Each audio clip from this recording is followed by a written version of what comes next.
말씀 받기 전 우리 옆에 혹은 앞뒤 모두 계신 교우들과 잠시 교제를 나눕시다. 우리는 한 분 하나님을 모신 형제자매입니다. 이렇게 서로 이렇게 말씀 좀 인사 좀 나누시기 바랍니다.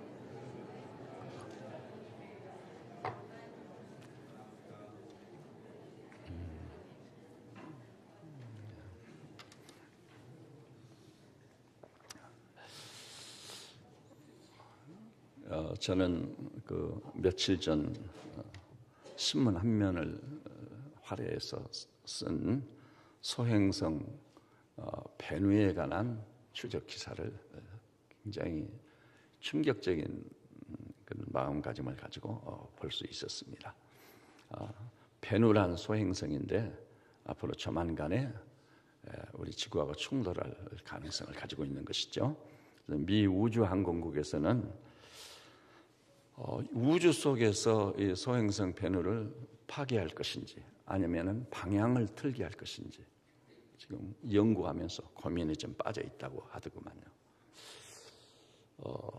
그러면은 왜 벤우가 지구를 향해 달려오고 있는데 그런 두려움을 가지고 그 부분을 어떻게 해결을 볼 것인지 학자들이 고민에 빠져서 연구하고 있을까? 우선요. 그 벤우라는 소행성이 우리 지구에서 충돌하지 않아요? 그러면 히로시마에 떨어졌던 원자폭탄, 그래서 약 8만 배에 해당하는 무서운 결과를 초래한답니다. 엄청난 것이죠. 아마 8만 배는 우리가 상상을 초월하는 건데 도대체 어떤 상황이 벌어질지 상상을 초월한 내용입니다. 그래서 이거 마태복음 24장에 있는 주님께서 친히 말씀했죠. 우주에 대격변이 있을 거다.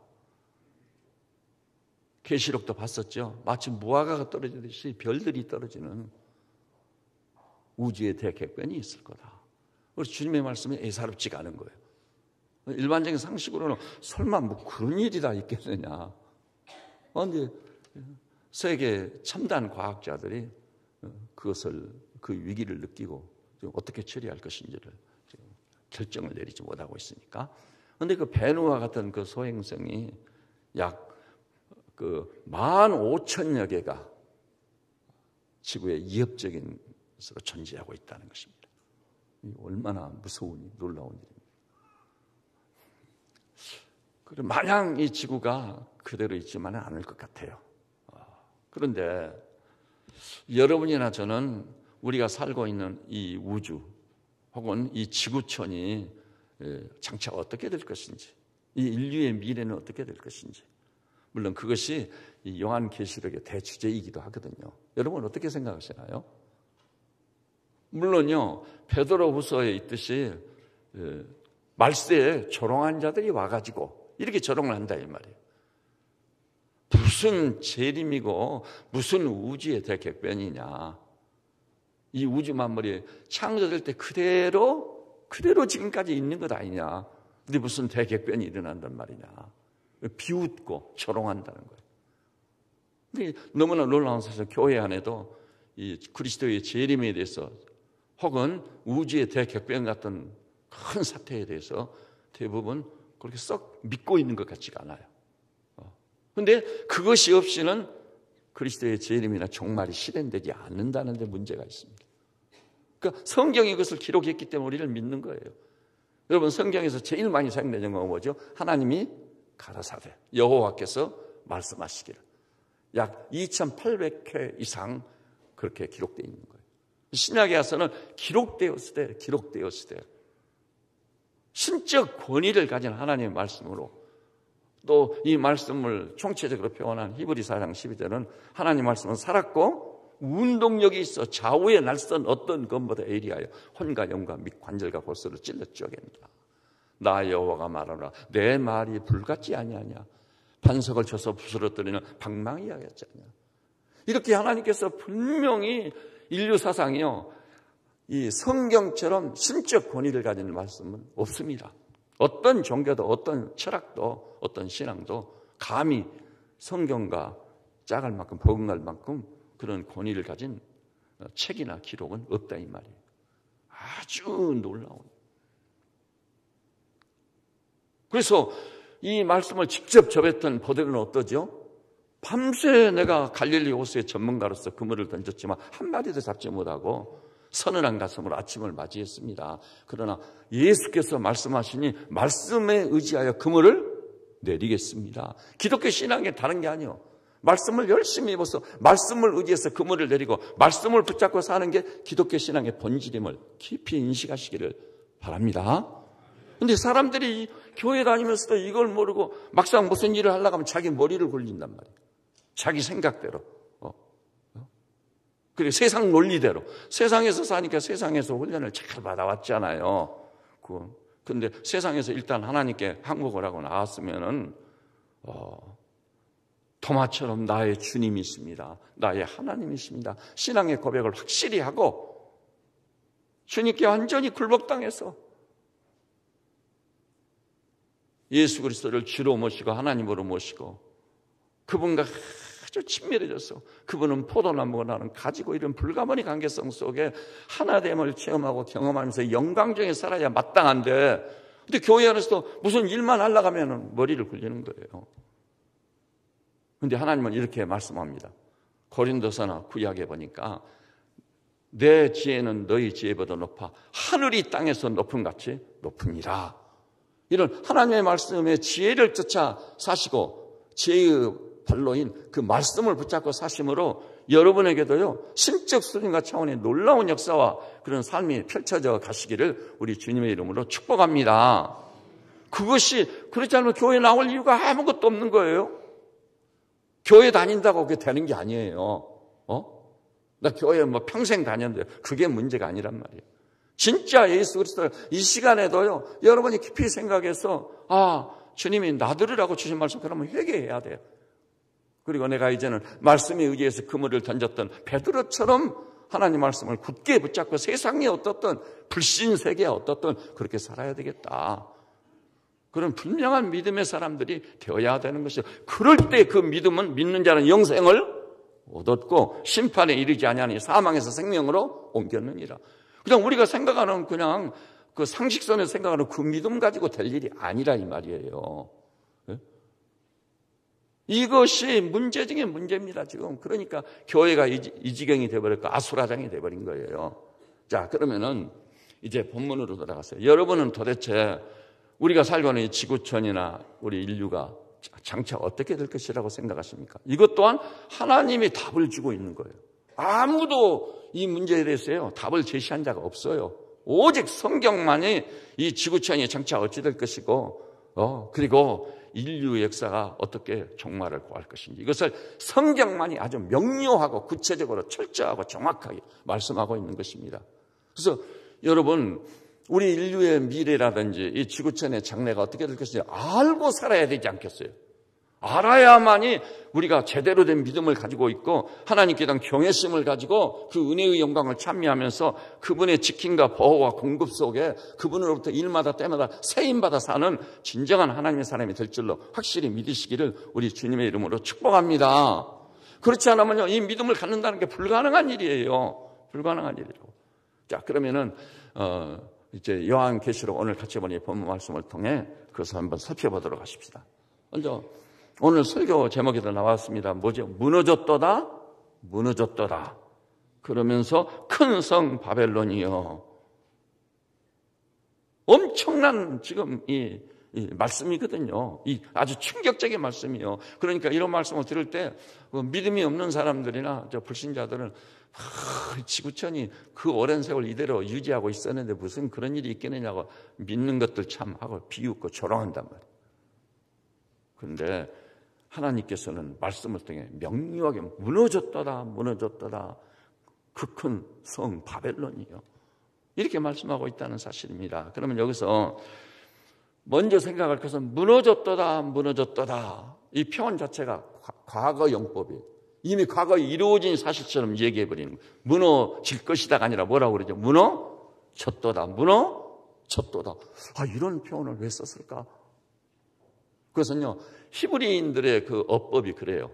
너무 확실하고 분명한 사건은요, 아직 일어나지도 않았는데 무너졌도다, 무너졌도다. 과거 용법을 써서 틀림없이 무너진다는 사실을 강조하는 겁니다. 그러니까 이 말이 큰 성 바벨론은 틀림없이 무너진다. 깊이 깨닫고 알아라.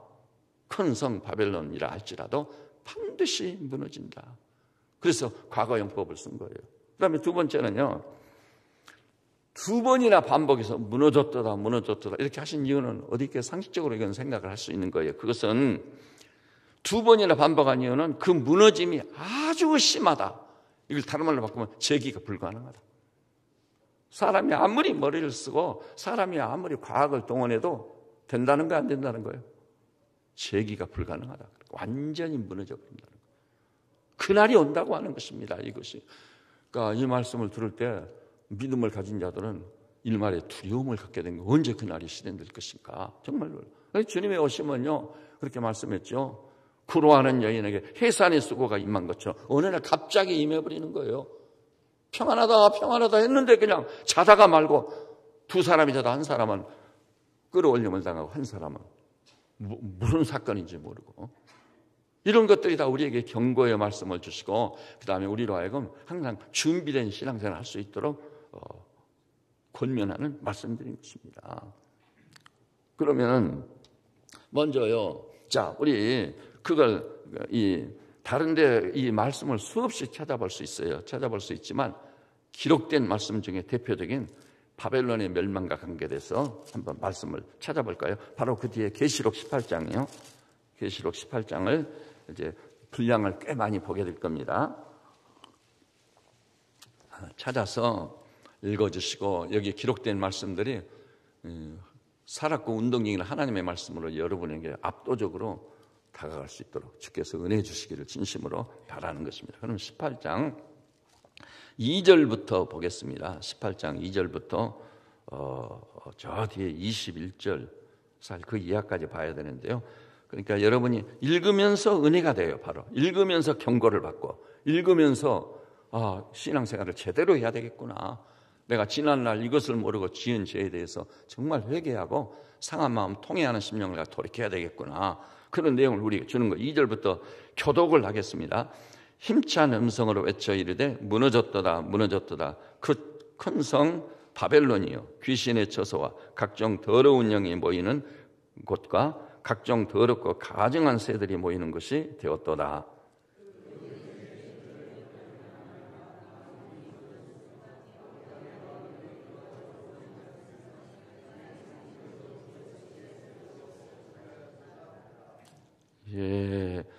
잘 읽어보세요. 만국이 나오고 땅의 왕들이 나오고 그 다음에 땅의 상인들이 나오고 우리가 일상을 사는데 불가문의 관계에 있는 사람들이 나오고 있는 거예요. 4절 봅니다.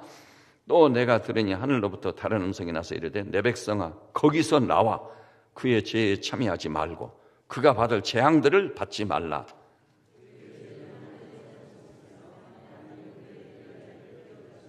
그가 준 그대로 그에게 주고 그의 행위대로 갑절을 갚아주고 그가 섞은 잔에도 갑절이나 섞어 그에게 주라.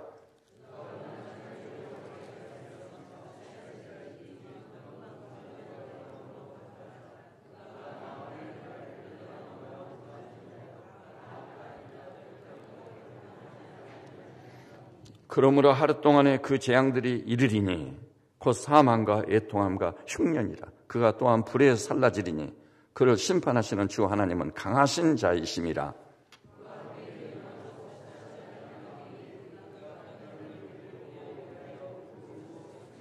그의 고통을 무서워하여 멀리 서서 이르되 화 있도다 화 있도다 큰 성 견고한 바벨론 성 바벨론이여 한 시간에 네 심판이 이르렀다 하리로다.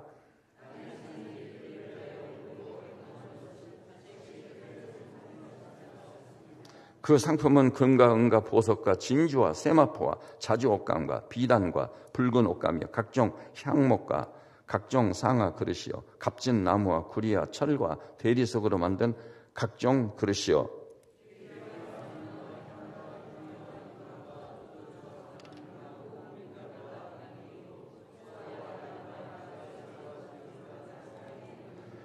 바벨론아 내 영혼이 탐하던 과일이 네게서 떠났으며 맛있는 것들과 빛난 것들이 다 없어졌으니 사람들이 결코 이것들을 다시 보지 못하리로다.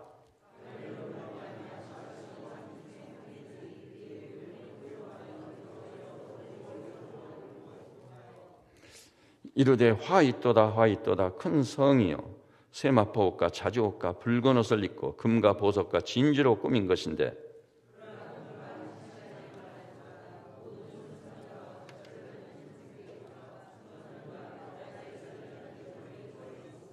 그가 불타는 연기를 보고 외쳐 이르되 이 큰 성과 같은 성이 어디에 있느냐 하며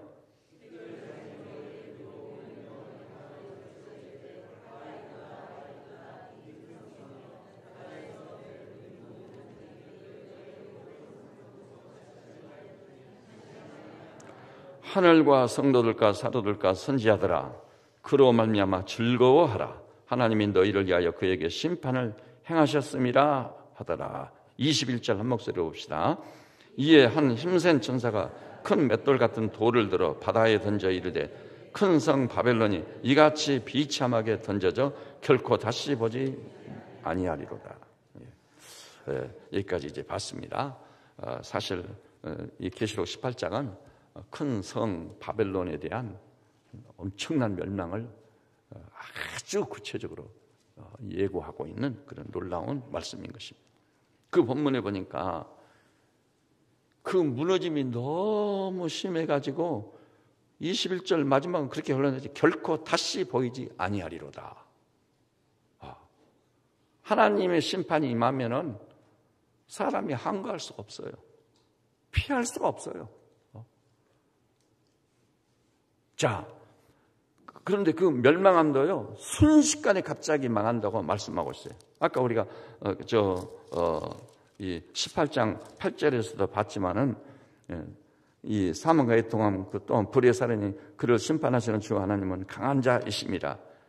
하루 동안에 망한다고 그랬어요. 하루 동안에. 근데 이 말씀이요 뒤에 가서 보니까 10절 하반절에는 견고한 성 바벨론이 1시간에 내 심판이 이르렀다 하리로다. 1시간. 그리고 더 나아가서 17절에도 그러한 부가 1시간에 망하였도다. 19절 마지막도 1시간에 망하였도다. 하나님이 하시는 일은요 사람으로 형언할 수가 없는 거예요. 순식간에. 그래서 계시록 보면 나오죠. 적그리스도와 사탄과 마귀는 온갖 수단과 이 방법을 동원해서 주님을 대적하려고 하거든요. 대적하려고 하지만은 천만의 말씀이에요. 그들은 심지어는 2만만이라고 해요. 우리 숫자로 계산, 약 2억의 군사를 거느리고 와서 이 그리스도를 대적하려고 하거든요.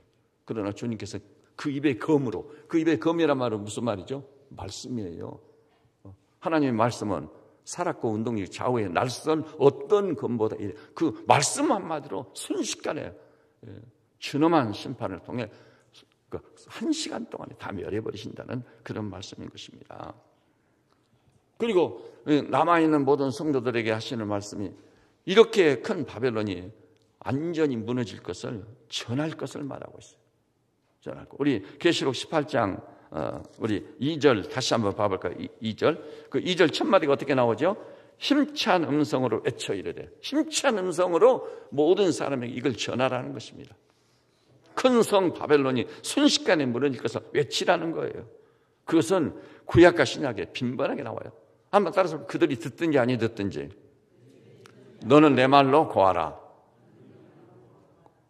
듣든지 아니 듣든지 그들의 자유 선택에 맡기고 너는 내 말로 고하라고 엄중하게 명을 바라고 있는 것입니다. 그래서 우리가 이 말씀을 전하는 자가 되어야 되는 것입니다.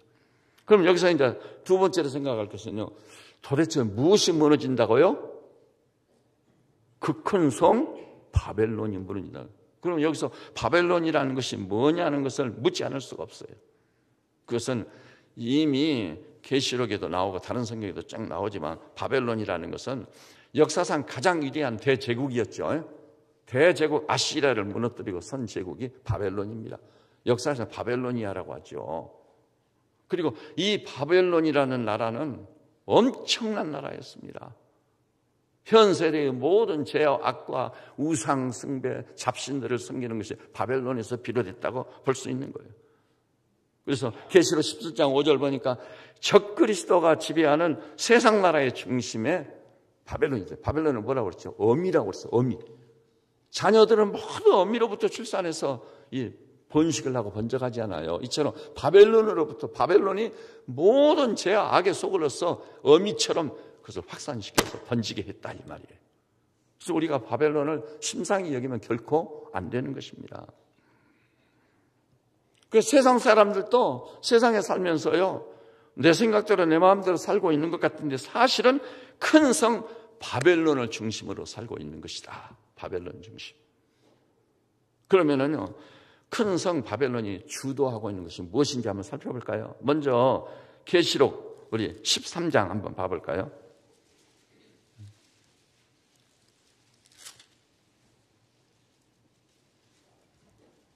계시록 13장 1절 2절 우리 한 목소리로 한번 보십시다. 1절 2절 시작.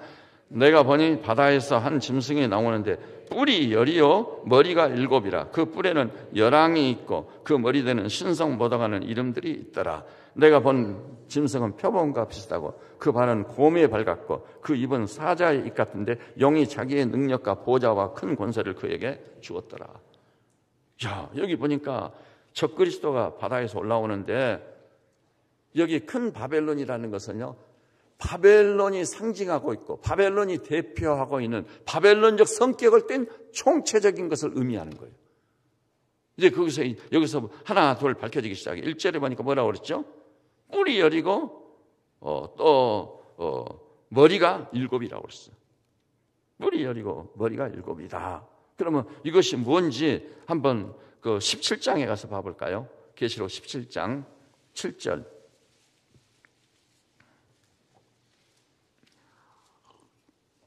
거기도 똑같이 나오죠. 우리 7절을 다시 한번 확인하고 지나갑시다. 시작. 천사가 이르되 애 놀랍게 여기느냐. 내가 여자와 그가 탄 7머리야 10뿔 가진 짐승의 비밀을 내게 이르라. 이제 그 비밀을 이제 드러내 보이시기 시작합니다. 시작하는 자 이제 본격적으로 10절 우리 한 목소리로 봐볼까? 10절 시작. 또 7왕이라 5은 망하였고 하나는 있고 다른 하나는 아직 이르지 아니하였으나 이르면 반드시 잠시 동안 머무리라. 그래요. 그거 3절에도 하반절에 나왔죠. 3절 하반절에 하나님을 모독하는 이름들이 가득하고 7머리야 10뿔이 있다고 했는데, 자, 7머리는 뭐라고 그랬죠? 7왕입니다. 그러니까 바벨론의 특성 중에 특성은요, 권력을 완전히 장악해서 이 정치적인 권력으로 세상을 좌우하는 무서운 세력인 거예요. 그래서 거기 분명히 7머리는 7왕이라고 그랬죠. 그 다음에 이제 또 넘어가가지고 12절 우리 한 목소리로 봐. 12절 시작. 네가 보던 10뿔은 열왕이니 아직 나라를 얻지 못해서 다만 짐승과 더불어 임금처럼 한동안 권세를 받으리라. 10뿔도 왕이라고 그랬어요.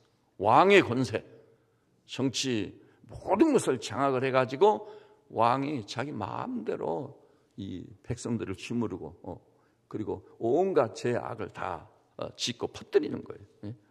이 정치적인 세력인 것을 보여주고 있는 거예요. 내중에 이제 가서 보면은요, 이 정치적인 주도적 세력을 가진 큰 성 바벨론의 성격을 지닌 그 왕이 누구하고 싸우죠? 어린 양 예수와 더불어 싸우는 것을 볼 수 있어요. 어린 양 예수까지 대적해서 싸우는 무서운 권력인 것입니다. 그 다음에 두 번째는 이 큰 성 바벨론의 성격은 어떤 것이냐? 경제를 주도합니다. 아까 우리가 이미 18장 보면서 여러 번 읽었죠? 상인들 얘기가 많이 나왔어요. 상인들 얘기. 자, 계시록 13장 17절 한번 봐볼까요? 먼저 13장 17절 13장 17절 우리가 한 목소리로 한번 볼까요? 시작. 누구든지 이 표를 가진 자 외에는 매매를 못하게 하니 이 표는 짐승의 이름이나 그 이름의 수라. 이 무서운 큰 성 바벨론적 성격을 띤 그 짐승이 또 땅에서 서사요. 그래가지고 그가 어떤 권세를 받았죠? 그 권세를 가지고 17절에 보니까 그 16절 하반절에 나오죠. 부자나 가난한 자나 자유인이나 종들에게 그 오른손이나 이마에 표를 받게 한 표. 그리고 이 표를 가진 자 외에는 매매를 못하게 해요. 거래 자체가 안 되는 거예요. 여러분, 우리가 살고 있는 시대는 거래가 안 되면 살 수 있어요, 없어요? 백사만사 모든 생산품을 마트에 가서 구입을 해야 돼요. 근데 거래를 못하게 해버린단 말이에요. 이마나 오른손에 표를 준단 말이에요. 이 표가 설마 그런 일이 있겠느냐 했는데 기적같이 이런 일이 우리 눈앞에 펼쳐지고 있다는 거 아시죠? 꼭 그것이라고 말하는 거 아직 이르기는 해요. 이르기는 이르지만 여러분 알지만 베리칩이라고 했죠. 베리칩. 그것을 이미 우리나라에도 도입을 했어요. 미국에서는 이미 사용하라고 이마나 오른손에 베리칩을 딱 심어놓는 거예요. 그럼 마트에 가서 이 물건 저 물건 다 사가지고 나오면 뭐 신용카드를 가지고 결제할 필요가 없어요. 나오면은 그 마트에 이 비치되어 있는 그 아주 현대판 기계가 그 딱 읽어가지고 우리 정보를 다 알아내는 거예요. 그래서 거기서 결제가 스스로 돼버리는 거예요. 스스로 돼. 그래서 지금 우리 이 나라는 어디에 도입을 지금 했죠? 병원에서요. 종합병원에서 자기 병원에 오는 환자들을 관리하는데 그것을 적용을 하기 시작했습니다. 예를 들어서 그 사람이 당뇨 수치가 높아가지고 무슨 일을 당할지 모른다. 그러면 그 베리칩을 딱 심어놓는 거예요. 근데 이 사람이 약속 날짜에 병원에 안 왔어. 큰일 나는데 왜 안 왔지? 그러면 병원에서요 베리칩으로 수색을 딱 해보면 이 사람이 저 태백산 정상이가 있네. 그래가지고 이 사람들을 보내가지고 병원으로 데려가 응급 처치를 하게 돼요. 환자 보는데 일단 사용을 해요. 미국에서는요 애완용 그 동물을 관리하는데 이 베리칩을 심어가지고 그 짐승한테 베리칩을 심어놓는 거예요. 그래서 실제로 실용화되어 있는 것입니다. 물론요, 여러분이 며칠 전 뉴스를 통해서 보셨겠지만은 어제 그제든가 그 뉴스에 나왔죠. 저 선진국 50개국에 있는 그 로버트 학자들이요, 우리 대한민국의 카이스트하고 어떤 관계를 맺는 것을 단절한다고 그랬죠. 왜 단절한다고 그랬어요? 우리 대한민국 카이스트에서 살인 로봇을 개발하고 있다는 거예요. 살인 로봇을 개발해버리면요, 인간 생명의 존엄성은 다 사라져버려요. 로봇가 총을 들고 나타나잖아요? 그러면요, 인정사정 보지 않아. 그래도 사람일 경우 아무리 약한 자라도 정말 비참한 가운데 있고, 뭐, 고려해야 될 사안이 있잖아요. 그러면 사람은요, 총을 쏘려도 멈출 수 있다고요. 그런데 이 로봇들은 인정사정 없이 나요. 여러분, 인간이 얼마나 잔인한 존재인지 아시죠? 이제 살인 로봇이 출현을 했으니까 이제 본격적으로 그 투입이 되기 시작할 거예요. 그러면은 여러분이 아시지만은 저 마오쩌둥 모택동 있죠. 모택동이 중국을 공산화 시킬 때요 몇 명을 죽였다고 그러죠. 공식적인 수만 4,500만이에요. 4천. 저는 충격 안 믿어졌어요. 근데 비공식적인 것까지 개수를 하면은요 5천만 명 이상을 죽였습니다. 제가 지난번에 말씀드렸죠. 나이 많은 연세 많은 분이 이렇게 국을 퍼서 주는데 힘이 드니까 조금 잘 못했어. 가서 죽여버려라. 제자들 빼고 스승도 죽여버려라. 대학 교수들은 학자들인데 상당히 꼼꼼하고 철저성이 있거든요. 저것들 걸림돌이다. 거치는 돌. 여러분이 아시지만은 김정은이도 누구를 죽여버리죠? 자기 배다른 형이었던가요? 그 김정남이라고. 죽이는 방법도 어떻게 무서운지 러시아에서도 뭐 이중 간첩이라고 생각해가지고 영국서 잘 살고 있는데 이 독살을 했다고 보고 있죠. 그래서 선진국들이 다 일어나서 러시아를 대적하자. 무서운 시대가 돼버린 거예요 지금. 이런 것이 비단 이제 성경에만 나오는 스토리가 아니라 이 말이죠.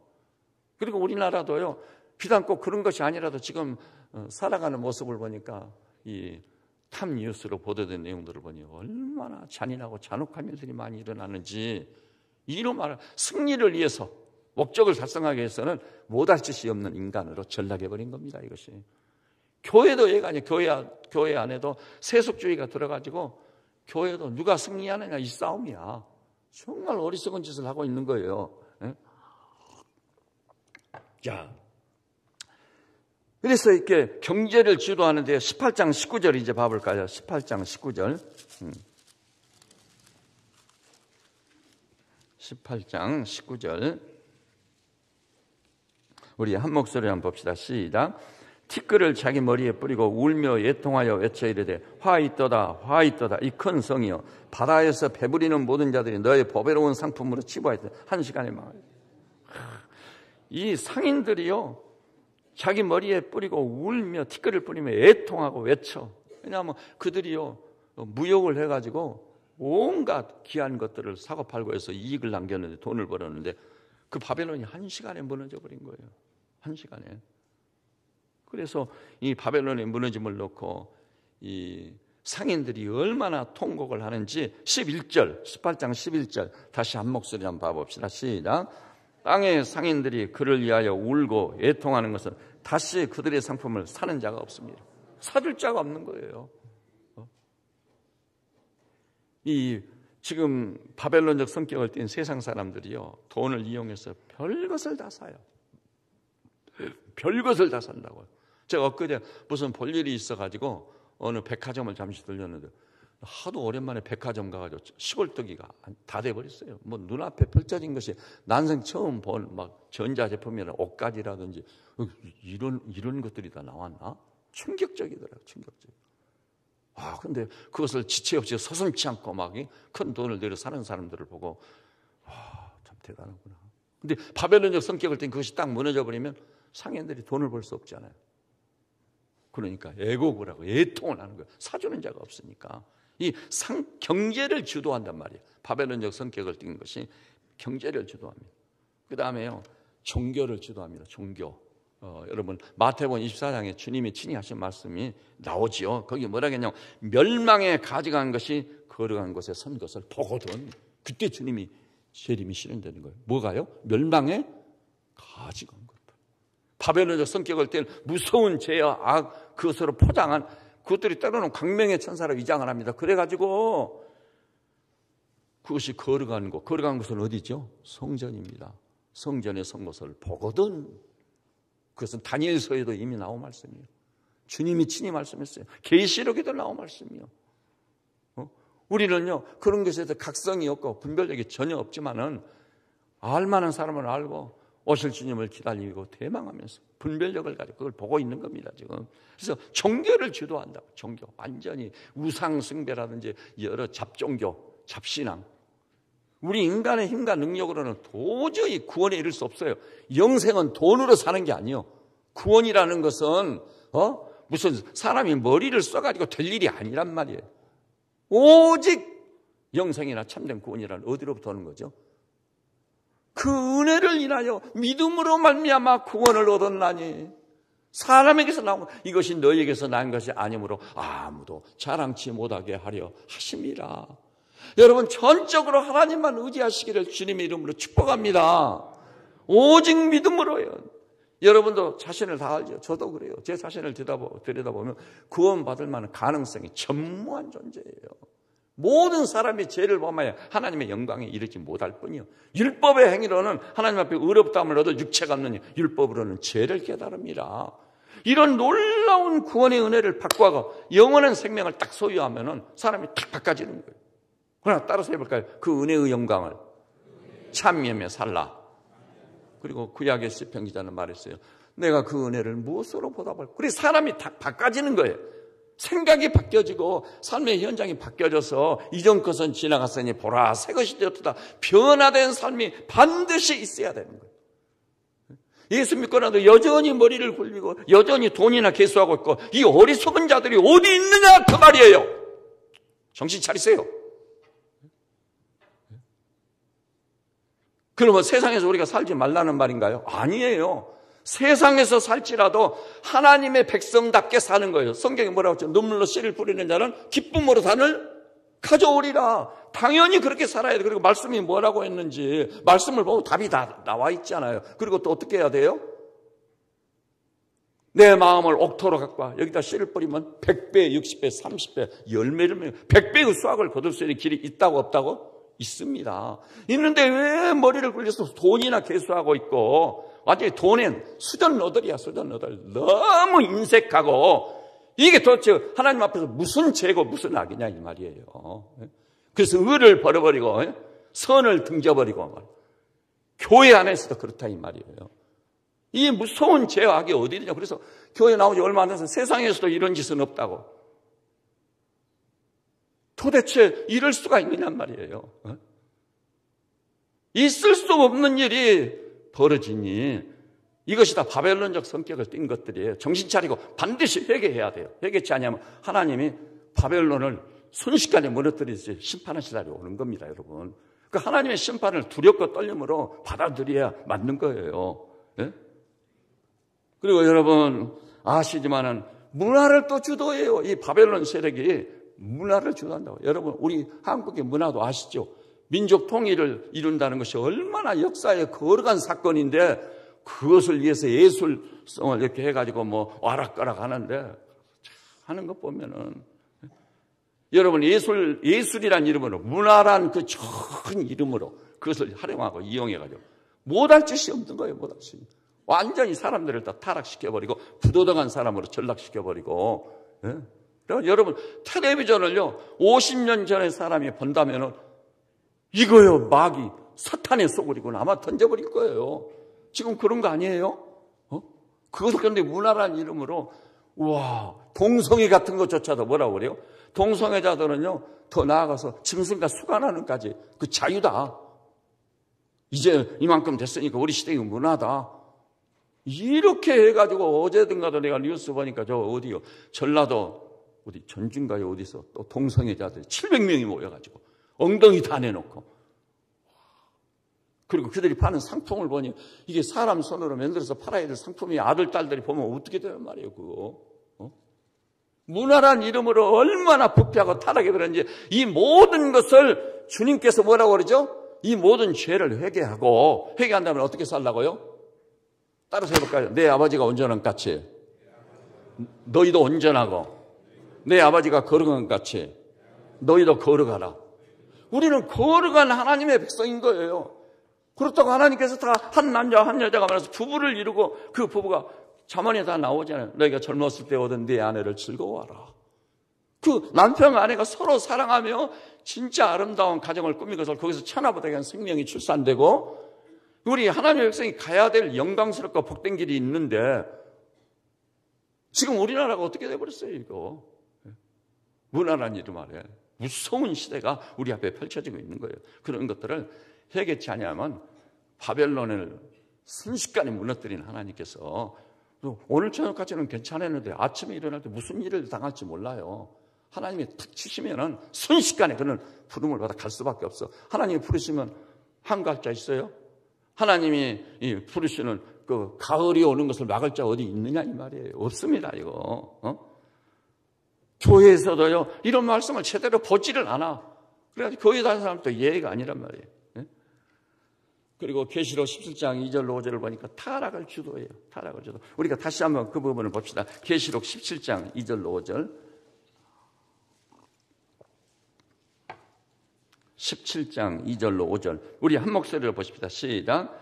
땅의 임금들도 그와 더불어 음행하였고 땅에 사는 자들도 그 음행의 포도주에 취하였다고 그 성령으로 나를 데리고 광야로 가니라. 내가 보니 여자가 붉은빛 짐승을 탔는데 그 짐승의 몸에 하나님을 모독하는 이름들이 가득하고 7머리와 10뿔이 있으며 그 여자는 자줏빛과 붉은빛 옷을 입고 금과 보석과 진주로 꾸미고 손에 금잔을 가졌는데 가증한 물건과 그의 음행에 더러운 것들이 가득하더라.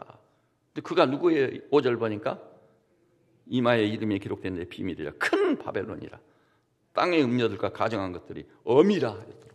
어미가 되어가지고요 왕들이고 권력자들이고 종교인들이고 상인들이고 완전히 거기 온갖 금은으로 된 것으로 치장을 하고 거기 빠져들어가지고 무서운 시대가 우리 앞에 펼쳐지고 있는 거예요. 교회도 완전히 세속화돼서 예외가 아니라니 말입니다. 그래서 이것을 사랑하는 세배치 양무리들이죠. 여러분들이 정말 살아계신 하나님을 믿고 그리스도의 십자가의 보혈로 구원을 받아요. 십자가의 보혈이 어떤 것입니까? 우리가 은이나 금같이 썩어질 씨로 된 것이 아니라 오직 흠없고 점없는 어린 양 같은 그리스도의 보배로운 피로 된 것이니라. 그것을 진짜 믿고 마지막 멸망마다 원수 사망을 부활로 패배시키고 승리하신 그분을 믿어 구원에 이르렀다면 여러분이나 저는 우리 존재 자체가 새로운 피조물로 완전히 변화되시기를 우리 주님의 이름으로 축복합니다. 어차피 한번 살다 갈 인생, 여러분 어떻게 살래요? 어차피 한번 살다 갈 인생이요. 인생인데, 그리고요, 인생이란 어떻게 짧은지 순식간에 지나가고 있어요. 하나님이 우리를 부르시는 죽음이 마지막이 아니라는, 무덤이 마지막 돌아갈 목적지가 아니라는, 우리는 어떻게 해야 돼요? 답은 딱 나와 있는 거예요. 살아계신 하나님을 확실히 믿고 이 말씀을 굳게 붙잡고 영광 중에 살고 하나님의 은혜로 사는, 은혜입니다. 은혜로 사는 우리 세빛의 모든 양머리들 되시기를 우리 주님의 이름으로 축원합니다. 사실이요, 하나님의 이름을 의지하고 그의 능력과 권세에 의지해서 믿음으로 살았던 성도들의 스토리가 성경에 다 있잖아요. 그것도 의심할 수 없는, 이제는 실제로 일어난 역사적 사건으로 다 믿게 됐어. 이를테면 다니엘 봐요. 다니엘 포로로 끌려갔어요. 포로로 끌려갔어. 그런데 다니엘이 얼마나 신실한 하나님의 사람인지 하루에 3번씩 예루살렘을 향한 창을 열고 기도에 부를 때입니다. 이것 때문에 다니엘은 사자굴에 던져지게 됐어. 사자굴에. 그러면 다니엘이 그것으로 망했던가요? 국적으로 세상에 승리하는 건가요? 아닙니다, 여러분. 느부갓네살 바벨론의 왕이 아침 일찍 와가지고 다니엘아, 네가 믿는 네 하나님이 너를 사자의 입을 봉하고 너를 구원해 냈느냐? 그랬을 때 다니엘이, 왕이시여 염려하지 마십시오. 나의 하나님이 사자의 입을 봉해서 내가 지금 살아있습니다. 다니엘이 하나님을 찬양할지어다. 다니엘이 하나님이야말로 진짜 하나님이시구나. 진짜 하나님을 믿고 믿음으로 살 때 이런 영광이 있다는 거 확실히 믿으시기를 우리 주님의 이름으로 축복합니다. 여러분 딴 생각하지 마세요. 마귀라는 우리를 미혹하고 유혹한다고요. 그리고 여러분 요셉 봐요. 형들이 자기를 노예로 팔아버리잖아요. 인생 끝났지 않아요? 과연 끝났을까요? 천만의 말씀이에요. 요셉이 노예로 끌려가는데 어떤 일이 벌어지죠? 기가 막힌 거예요. 애굽에 가가지고요, 우여곡절 때 애굽의 총리가 돼요. 세계 최강의 대제국 총리가 돼버리는 거예요. 하나님을 신실하게 의지해서 내가 어찌 이 큰 악을 행하여 하나님께 득지하리까? 죄를 거부하고 그래서 감옥에 갇혀버리고, 그런데도 불구하고 하나님이 살아계시니까 놀라운 섭리와 경륜 속에 요셉이 애굽의 총리가 되게 하시는 거예요. 하나님의 사람들은 아까 베드로 얘기했죠. 말씀에 의지하여 그물을 던지는, 또 말씀을 지키기 위해서 노예가 되기도 하고 또 죄수가 되기도 하고, 그래서 또 하나님이 자기 방법으로 꺼내가지고 그것을 통해 또 요셉을 훈련이 돼 있는 거 아니에요. 그래가지고 애굽의 총리가 돼버리는 거예요. 얼마나 놀라운 하나님의 사람인가요? 저는 새빛의 양문, 이 교회를 치료하는 우리 형제 자매들께서 절대 세상 논리 머리빡 굴려가지고 뭐 하지 말고 하나님 말씀 앞에 고요히 무릎 꿇고, 주님 뭐 말씀을 통해 뭐라고 하십니까? 그러면 기도, 진짜 기도하는 거예요. 엎드리는 거예요. 하나님 앞에 엎드려서, 주님 내가 어떻게 해야 되겠습니까? 단기 선교를 가야 되겠습니까? 말아야 되겠습니까? 하나님께 여쭤봐야 되는 거예요. 기도도 해보지 않고 여쭤보지도 않고 하나님의 뜻은 어디로 가버리고 자기 머리대로, 자기 계수대로. 이 어리석은 짓이 어디 갔느냔 말이에요. 근데 요셉은 그렇게 해서 승리해서 애굽의 총리가 된 겁니다, 여러분. 제가 어차피 이제 은퇴를 앞둔 목사인데 말씀을 가리지 않고 액면대로 제가 하나님 말씀을 듣든지 안 듣든지 전하려고 결정을 내린 사람입니다, 여러분. 우리가 하나님의 전전에 있는 거예요. 여러분이 믿음을 아니하고 말씀대로 아니한 것이 있다면 회개해야 돼요. 회개하고 저녁에 완전히 굴복당해 나를 불쌍히 여기셔서, 그럴 때 그 회개를 70번씩 7번이라도 용서하신다고, 무제한을 용서하신다고 그랬잖아요. 그래서 여기 계신 우리 형제 자매들이 어차피 한번 살다 갈 인생, 우리 주님이 부르시면 어디로 가느냐? 어차피 두 도성밖에 없어요. 두 도성. 하나는 뭐죠? 그 큰 성 바벨론이 있는 겁니다. 바벨론. 바벨론은 반드시 무너졌더라. 그 큰 성 바벨론이요, 반드시 무너집니다. 그래가지고 내리고 보니까 불못에 던져져 버리는 거예요. 그런데 너무나 놀라운 사실은 우리 이제 마지막으로 그 성경을 보고 마치도록 하십시다. 자, 그 계시록 21장이요. 바벨론 도성만 있는 것이 아닙니다. 계시록 21장 1절부터 자, 우리 3절까지 한 목소리로 봅시다. 3절 시작. 또 내가 새 하늘과 새 땅을 보니 처음 하늘과 처음 땅이 없어졌고 바다도 다시 있지 않더라. 또 내가 보매 거룩한 성 새 예루살렘이 하나님께로부터 하늘에서 내려오니 그 준비한 것이 신부가 남편을 위하여 단장한 것 같더라. 내가 들으니 보좌에서 큰 음성이 나서 이르되 보라 하나님의 장막이 사람들과 함께 있음에 하나님이 그들과 함께 계시느니 그들은 하나님의 백성이 되고 하나님은 친히 그들과 함께 계시니 무너지고야 말 바벨론이 있는가 하면 여기는 어떤 성이 나와요? 처음 하늘과 처음 땅에 다시 있지 흔적도 없이 지어져 버리는 거예요. 그리고 뭐가 옵니까? 또 내가 보면 거룩한 성 새 예루살렘이 하나님께로부터 하늘에서 내려오니 그 준비한 것이 신부가 신랑을 위하여 단장한 거더라. 주님이 여러분 아시죠? 요한복음 14장에서 뭐라고 그랬죠? 내가 너희를 위해 처소를 예비하러 가느니 가서 있을 것을 예비하면 내가 다시 와서 너희를 나 있는 곳에 함께 있게 하리라. 내 아버지의 집에는 있을 곳이 많도다. 주님이 그 새 예루살렘을 다 예비하고 준비하시는 거예요. 새 하늘과 새 땅을 다 준비해요. 그리고 거기 들어오는 자기 백성을 위해서는 4절에 모든 눈물을 그 눈에서 닦아주시니 다시는 사망이 없고 애통하는 것이나 고가는 것이나 아픈 것이 다시 있지 아니하니. 따라서 해볼까요? 처음 것들이 다 지나갔음이로라. 여러분 믿습니까? 하나님이 살아계시고 의의 하나님이시라면 반드시 이 날이 오게 할 줄로 믿습니다. 여러분 정신 차리고 각성해서 제대로 된 믿음을 가지고 살아야 돼요. 강릉의 천사를 의장해서도 안 되고. 여러분 이 주간이 가기 전에 당장에 회개하고 하나님 앞에서 긍휼과 자비를 구하고 하나님께 돌이켜야 됩니다. 돌아와야 됩니다. 제가 엄중하게 말합니다. 그렇지 않으면 하나님께서 여러분을 건드시기 시작하면요 감당이 안 됩니다. 어떻게 하나님이 채찍을 드시면 그 채찍을 피하고 면할 자 어디 있겠어요? 그래서 우리는 이 어지럽고 폐역한 시대에 진짜 회개한 사람들, 새로운 피조물, 이전 것은 지나갔으니 보라 새 것이 되어서 영광중에 살고 하나님을 의지하는 믿음으로 승리하시되 믿음으로 돈도 벌고 믿음으로 사업도 하고 믿음으로 학업도 닦아 하나님을 믿는 믿음으로 하는 자를 대적할 자 아무도 없는 거예요. 이렇게 해서 다니엘처럼 요셉처럼 베드로처럼 바울처럼 그 또 우리에게 불이익이 돌아오는 수도 있어요. 그래도 좋아요 믿음은.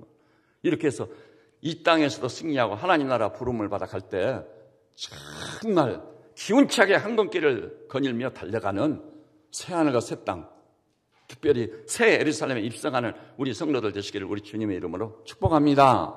기도하십시다. 하나님